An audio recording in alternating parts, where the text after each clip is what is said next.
warahmatullahi wabarakatuh. Perkenalkan saya Silma Nadia. Di sini saya akan menjelaskan tentang chapter 13 dari buku The Handbook of Global Communication and Media Ethics. Nah, di chapter 13 ini berjudul Media Baru dan Masalah Lama Menggalakkan Demokrasi yang ditulis oleh Danny Elliott dan Amanda Decker. Langsung saja, jadi pada awal abad ke-21 di Amerika, siapapun dapat menjadi penerbit ataupun jurnalis.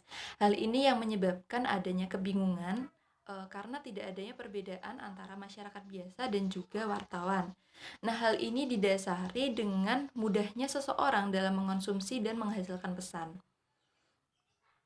sehingga menantang warga untuk berperan serta dalam pengaturan diri untuk menggalakkan sebuah demokrasi.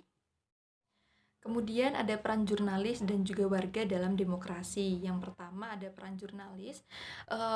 Di sini jurnalis berperan sebagai penyebar informasi yang logis dan juga otoritatif mengenai isu-isu dan peristiwa yang sedang menjadi perhatian pada saat itu. Salah satunya adalah informasi mengenai pemerintahan. Nah, sekitar pada tahun 1791 hingga abad ke-19, surat kabar di Amerika ini memberikan outlet-outlet opini atau tempat untuk beropini bagi para masyarakat. Kemudian pada abad ke-19, surat kabar ini sudah mulai makmur dan pemahaman masyarakat ini sudah mulai luas. Jadi surat kabar di sini bukan hanya membahas tentang pemerintah saja, akan tetapi tentang ilmu pengetahuan. Contohnya adalah kedokteran, bisnis, olahraga, budaya, dan juga agama. Nah, intinya adalah cakupan dari surat kabar ini sudah lebih luas. Selanjutnya adalah masyarakat. Di sini masyarakat berperan untuk mencari dan juga menyebarkan informasi melalui teknologi internet. Nah, melalui internet ini masyarakat dapat dengan mudah untuk menyampaikan aspirasi mereka terhadap kegiatan politik pada saat itu. Saking mudahnya sampai-sampai ada ungkapan yang mengatakan bahwa informasi web berada di ujung jari orang-orang. Yang maksudnya adalah untuk mendapatkan informasi, masyarakat hanya perlu dengan mengklik saja sehingga dapat mendapatkan informasi tersebut. Nah, selanjutnya adalah internet. Di sini internet berperan sebagai jembatan penghubung antara masyarakat dan juga pemerintah.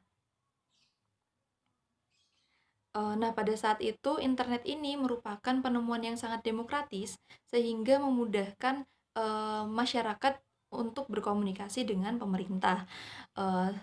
Dan pada saat itu pula masyarakat mengenal yang namanya forum diskusi World Wide Web, di mana di web ini masyarakat dapat berdiskusi dengan nyaman dengan para pemegang kekuasaan dan juga masyarakat yang lain tanpa harus bertatap muka.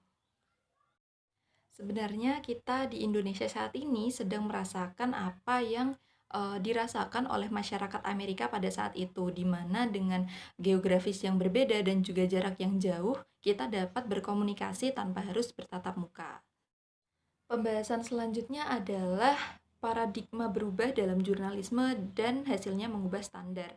Di sini pergeseran paradigma merupakan pergeseran kekuasaan. Artinya adalah masyarakat tidak lagi bergantung kepada media dan juga pemerintah untuk mendapatkan informasi.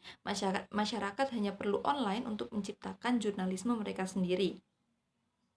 Kemudian organisasi pun sudah tidak dibatasi oleh keterbatasan ruang dan waktu, dan masyarakat pun sudah tidak bergantung kepada surat kabar.